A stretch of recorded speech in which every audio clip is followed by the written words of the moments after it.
Planning to study in Australia in February intake 2025? Well, this video will cover all the important things that you need to know if you're planning to study in that specific intake. Are you ready with it? Let's go. And before we get started, important to note that there will be a bonus at the end of this video where we will talk about how you can connect with other international students who are also studying in February 2025 intake. And this video is sponsored by Amber Student.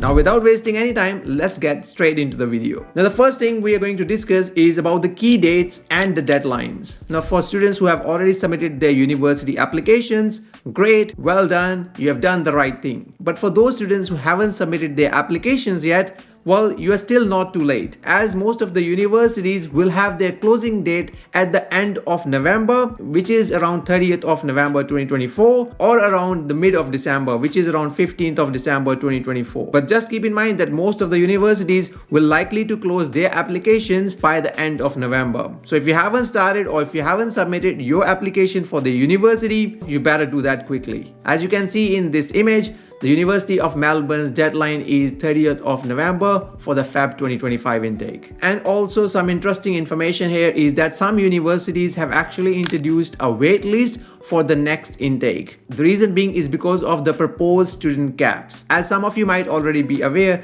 that Australian government is planning to introduce a cap on international student numbers from the 1st of January 2025. We'll talk about that student caps down the track in this video itself. But for now, let's discuss some other things, which is about benefits of Feb intake. So as you may know that Feb intake is one of the most popular or also known as the primary intake in Australia. And the best part is it's the largest intake of the whole year, as many international students and also domestic students start their university year in February itself. Now, apart from being just the largest intake, there are a range of courses available for international students to choose from. This is the intake where you will find that most of the universities offer all their courses in this specific intake. Obviously, there are other intakes like July and November as well, but when it comes to range of courses available, February is the clear winner. The next one on our list is scholarship options. Another benefit of studying in Feb intake is that there are a range of scholarship opportunities available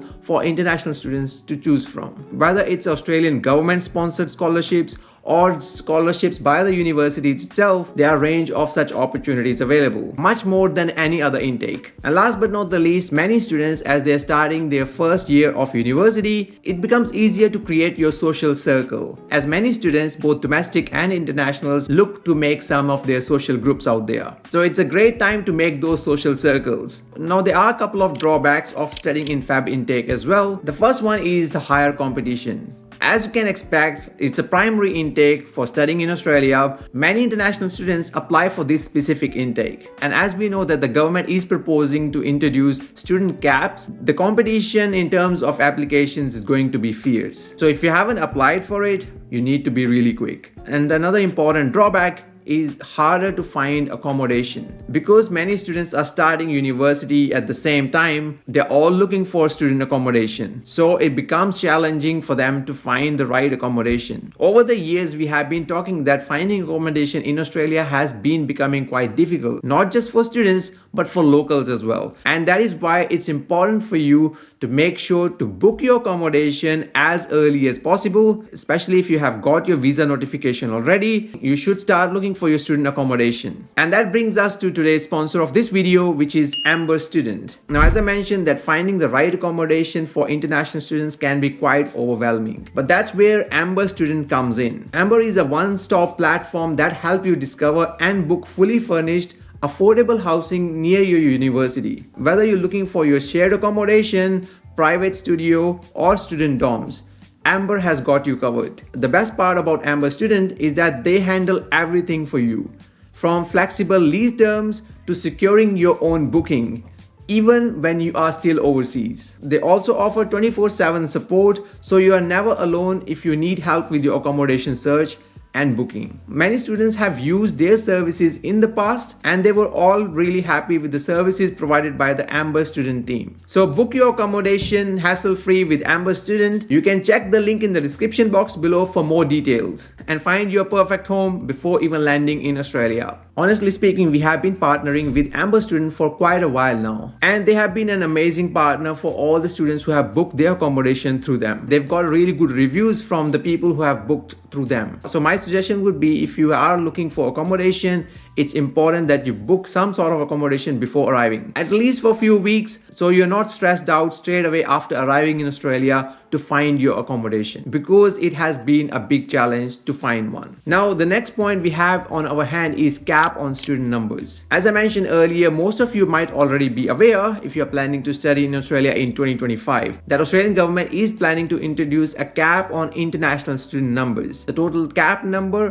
for the whole calendar year from the 1st of January 2025 to 31st of December 2025 is proposed to be at 270,000 places. That includes the new students who are coming from overseas and students who might be changing from one provider to the other, and they will be counted toward this cap as well. Now, government has already allocated a specific numbers for each university and private colleges here in Australia. Obviously, there are some exemptions as well, but most of the university and private colleges will need to abide by these numbers. Just to give an overview, public universities in Australia have got 145,000 places for the whole year. Private universities and other higher education providers have been allocated 30,000 spots for the next year, and vocational education and training providers have been allocated 95,000 slots for the next year. That is a total of 270,000 slots for the whole years for the international students in Australia. Now, we have used the word proposed here a couple of times because this has not been implemented yet. It still needs to be passed through the Parliament of Australia,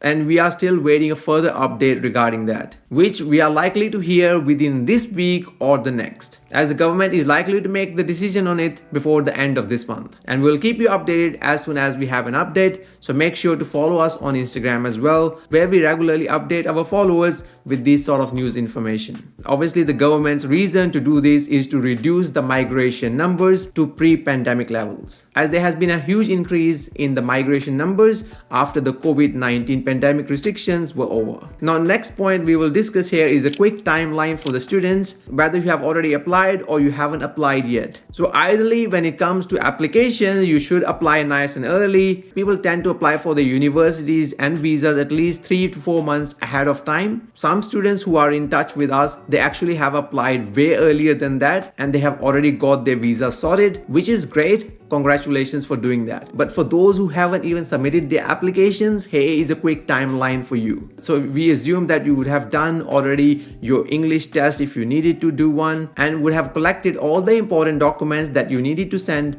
to universities, because the current month is probably the last month when you can send your applications to the universities. Now, for those people who have got the reply from their universities, great. And if you already have got a confirmation of enrollment, well, it's time to send your visa applications. You can do that in December, or you can do it in early January as well. It depends upon when your course starts. But just keep in mind that during December, this is a holiday period, there might be some delays because of that. But according to the Department of Home Affairs, you should apply for your student visa at least 6 weeks before the commencement of your course. Of course, some people may apply it later than that as well, but ideally you should be applying at least 6 weeks before your course starts. The earlier the better. And for those students who already have applied for their student visas or already got their student visas, then for them the timeline might look a little bit different. So in December or in January, you should start planning for your arrival here in Australia. That includes preparing for your travel plans, on booking your flights, and also your airport pickup. Also start looking at options available for your health insurance as well, which is overseas student health cover.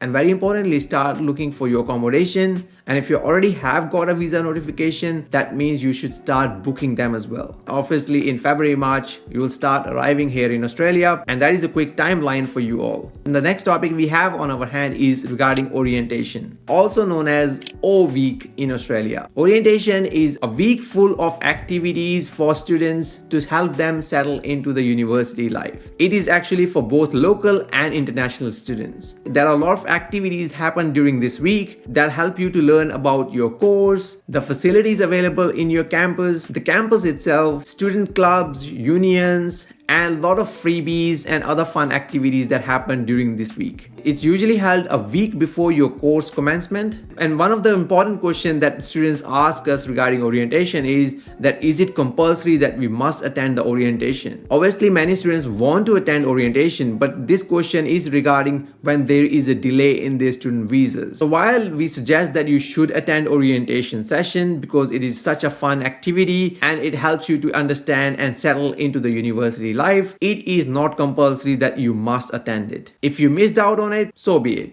It's not the end of the world. Especially it's because of the factors which are out of your hand, such as visa delays or flight delays and so on. But yeah, we highly recommend you to attend that session. But that doesn't mean that this is a compulsory session to attend, as you might be given a very short orientation anyways when you come here in Australia. The last one is regarding the start date of your university. When does the university actually start? And we check the university's calendar here in Australia. Most of the universities are starting their Feb intake from 24th of February 2025 and 3rd of March 2025. Of course, with some exceptions, some universities might start a week earlier than that, and there are few universities who might start later than those dates as well. If you want, you can download the complete Australian universities calendar from the link given in the description box below. Now we're nearly at the end of this video, but before we end this video, here is a bonus thing that I was talking about at the start of the video. If you want to connect with other international students coming from maybe your same hometown and they might be coming to the same university here in Australia, then we have created a Google Sheet where you can get access to this information for free. All you need to do is complete a Google form which will be linked in the description box below, and your details will be automatically entered into that Google Sheet. And you can go to that Google Sheet also from the link in the description box below and start finding your future study mates, housemates,